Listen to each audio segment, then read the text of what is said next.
Done. Well, let's talk about fun. You have a hell of a lot of fun in your practices. It's a big part of your program.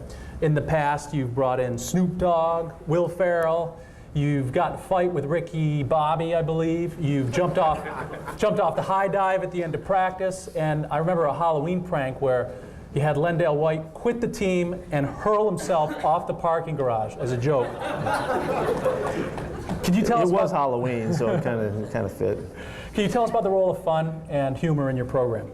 Yeah, what we do is we teach. We're teachers, and just like you're experiencing tonight, Dave's doing a good job of bringing you a variety in the presentation and all. And for us, we have our students can't get C's. Our guys got to get A's. They've got to perform at the very best every chance they get, and we have to be successful teachers. We're not a successful teacher unless they're learning in our book. So you may have a different outlook on that. But so it's we have to find ways to keep our focus on the work that's at hand. And one of the great ways is the way we compete. We compete at everything. There's winning and losing on our practice field every day.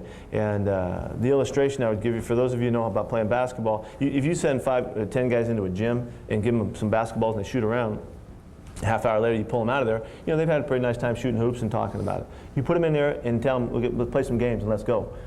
Stuff happens.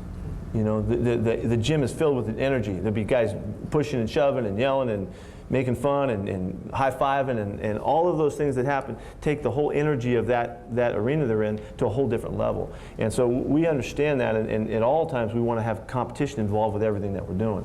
And that's to energize, to juice, give meaning, purpose, and then really to play the game, and all the things that go along with that.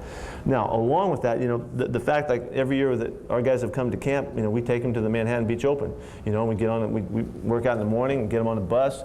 The guys all get all kind of oiled up a little bit, a few extra sets of curls, and then we go to the Manhattan Beach Open, and that's entertaining for them. They like it, it's fun, but there's a lot more to it than that for me. I'm putting them in a situation where they could totally screw it up. They could totally say the wrong thing, pinch somebody's butt. Anything could happen. And but the fact that every year we go there, we get in that setting. It's I don't know if you guys have ever been there, but it's an awesome sight, spectacle. And to go there and come back from that and be able to tell them again, we went through that situation and we handled it really well, and we did the right thing. We took care of business, and with all of the the temptations and all that are around there, we dealt with it really well. Well, we're growing and we're learning, we're gaining ground. To have Snoop Dogg come in there, and I said, and Snoop came in as kind of a guest coach. And I said, okay, we're going to go to the practice field. And this is the whole team just sitting like this, and Snoop's over on the side. I said, Snoop, we're going to go to the practice field now. You got anything for the boys? He said, I want you to be suited, booted, and ready to be executed. Let's go. And just stuff like that gives them, and those little moments are memories for our guys. And they know that nobody else in the world got to do that. And nobody else got to be shocked when Ricky Bobby comes rolling in, in full gear, and the motorcycle's gunning up in the back of the room.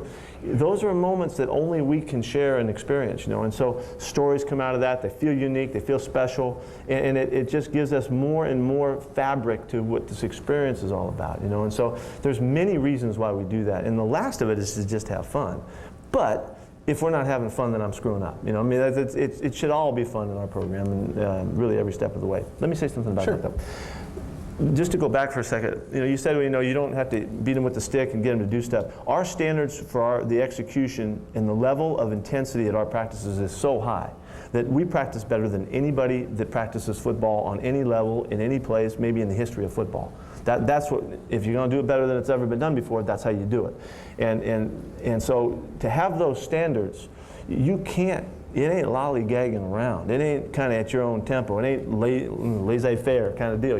This is full-on, heated up, competitive cauldron that we operate in, and the guys love it. And the coaches are the leaders of it, and the coaches set the tempo, and they bring it, the juice and the excitement every day. So with that, I invite you absolutely openly to come see us anytime you can. Come see what we're talking about. And those of you who haven't come to football practice, you won't have anything to compare it to. You don't need to. This is the best that you can see it. And that's what allows us to stay on top. It's not the players coming in, because SC had good players in the past. It's the way we practice.